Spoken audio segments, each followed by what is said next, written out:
Hello everybody, my name is Gabriele Kowalski. Global warming has always been present, though its faces have changed throughout the years. These include CO2 emissions from burning coal since the early Industrial Revolution, cars since 1886, and others such as oil drilling, atomic power usage, and the list goes on. But one source that is very common has existed long before those I just mentioned, and its consequences go just beyond environmental damage. Today, I'll be telling you about deforestation, its history, and the effects that it is causing us, both you and I, to this day. First, we need a rundown on the history of deforestation, or more specifically, the culling of a mass area of trees. In early civilization, 6000 through 3000 BC approximately, tools such as axes, knives, and scythes were made for early progressions in agriculture, livestock, and forest chopping for settlements. 800 through 400 BC actually marked the first time that the ancient Greeks philosophers noted the effects of removing trees from the environment, such as drier lands and weaker soils for the years to come. 1182 through 1227, Genghis Khan's hordes ripped through Eastern Asia and Europe. The resulting years to come would cause many cities and settlements to be completely abandoned. But this is worth noting, because in such abandonment, areas that were affected by early civilizations were able to recultivate in forests and plant life. This was so great to the effect that if such a thing was to happen again today, it would actually combat the CO2 emissions caused by our planet today. But this work was shortly undone about 300 years later. In 1519 through 1700, the conquest of the Americas began. Early Europe settlers came colonizing both North and South America in the promise of early settlements, trade enterprises, and short-term economic gain through cattle and agriculture. About 100 years later, we have the first Industrial Revolution, and this is important to note because this was America's first real culling of trees and an expansion westwards. This really gutted trees out of Middle America and the western coast. Then we have, in 1879 through 1913, the rubber boom. The rubber boom was when advances in technology have helped humans actually find out that it is possible to remove rubber from tree barks in early rainforests. The resulting years to come would cause millions of hectares to be cleared of rainforests across the planet. And in 1889, Sawant Arianis publishes the first proof of global warming caused by human emissions alone and the interactions we have with the environment. I bring these up not to denote certain actions that happened. Some of these were necessarily advancements of technology and early colonization and advancements of human civilization. But the accumulation of these actions paired with today's modern uses of deforestation have caused its consequences to affect us in multiple ways. First, what are these causes? This chart provided by the Climate Control Association of America shows the most highly affected areas of deforestation and their examples. On the left, we have such places as the Amazon, Eastern Africa and Eastern Australia, and Sumatra, among others. At the top, we have the most prominent examples of deforestation to this day. Those include livestock, large-scale agriculture, small-scale agriculture and colonization, unstable logging, pulp plantations, fires, charcoal and fuel wood, mining, infrastructure, and hydroelectric power.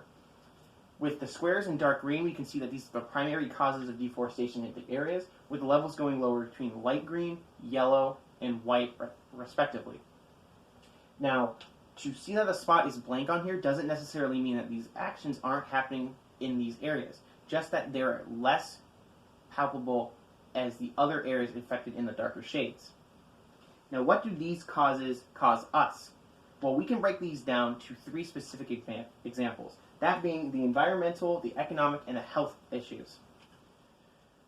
CO2 in the air is removed by trees, which trees use as photosynthesis in order to grow. So with the removal of trees, CO2 remains in the atmosphere and actually causes the temperature goes up. This causes hotter areas to stay hot, but higher temperatures in the environment also cause higher humidity. This also means that wetter places are staying wetter and other areas are experiencing weird patterns of precipitation. This includes random spots of snow in mid-April in areas such as Michigan, and any higher precipitation at all in highly deserted areas, such as Las Vegas. In 2019 alone, it snowed 3 times in early January and late February. in the decade before, 2005 to 2015, it snowed 3 times the entire decade. Weak soil caused by removing trees also causes flooding and harsh croplands for years to come, and incredibly hot temperatures due to the solid ground not being there and able to block sunlight.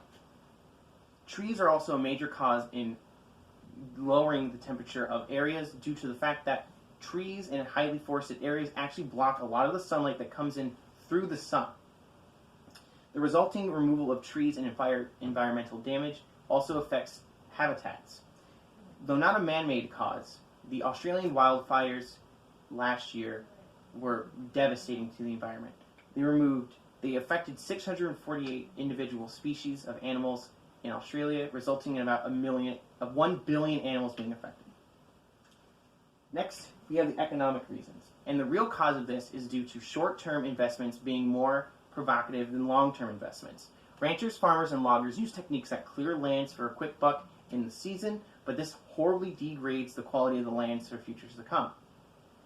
Higher nations profit on less developed countries not being able to keep these trees. More developed countries and richer nations use these trees for mulch and other paper products, including paper. Developed countries take these trees that lower income nations actually need for uses such as fuel, and the resulting removal of trees causes weaker croplands for years to come. The result is richer countries staying richer, but poorer countries being poor. Next, we go on to the health issues. A 2010 study showed 2 things. 1, higher temperatures help bacteria infect food and water. And 2, higher temperatures actually increase the contagious factor of certain diseases. By 2050, quality of life of poor areas can be so harsh it can reach fatal levels. An example of an infectious disease being spread around is in 2015, Brazil received a massive outbreak of the Zika virus. Though the Zika virus itself is not spread from human to human, it is actually spread from contagious blood from mosquito to human. Mosquitoes have a very easy time blooming in higher humidity areas and hotter areas, such as Brazil was currently facing near that time due to the recent removing of rainforests in the area. So as a whole, what can we do? As a society, we can force lumber and mulch industries to implement agroforestry methods, which is replanting trees that you already removed for businesses. Looking back to the chart, we can also use this for other methods of deforestation. Policies can be placed so farmers can, on large and small scale livestock and agriculture operations, can find forested areas less enticing for slash and burn methods to make quick profits off of. Speaking of profits, we also could flip the scale from towards a long-term investment rather than a short one that we are currently facing. The implement of terrace farms, while taking a while to set up, is actually more effective in producing a higher crop yield, as well as being much better for the surrounding area. We can also use this as better examples of fuel instead of using wood normal from charcoal. The people of Cameroon, who don't have many trees due to it being a very underdeveloped country and a very hot area, have resorted to using banana peels and sugarcane rinds as a source of fuel instead of that of charcoal. And on an individual level, we can do multiple things. First, we can donate. Team Trees, for example, has raised $20 million for 20 million trees they plan to plant by 2022. There's also web browsers. While not having you necessarily having to pay, 50 searches results in 1 tree being planted. Founded in 2009, Ecosia, a web browsing company, has planted 50 million trees since its expenditure in 2009, taking 80% of its profits into planting trees. We can also, as a society, and on an individual level, lower our paper usage. As far as office jobs go, it is actually found to be cheaper to make the swap from having paper backups for files and documents and swapping those to an electronic source, as far as making sure that your data is backed up. We also can implement a cycle of recycling. Already 2/3 of U.S. paper products are recycled already. rebuying these recycled products, create a cycle that implements and creates less pressure for the chopping down of trees. And simply put, you can plant your own tree. Making sure that the space is right, planting a tree costs anywhere from 20 cents to $20, depending on the project you have in mind. In the end, as of today, 1 and 1.5 acres of rainforest are chopped down every second. We went from 14% of rainforest to 6% of rainforest covering the surface of the planet in the last 40 years alone. This is only the last 40 years and only rainforests, but it's not too late. Using individual and societal changes to that of policies for farmers and implementations of stronger agricultural productions, we can turn back the tide that is causing our environment, our economy, and our health to slowly decrease over time. Thank you for listening.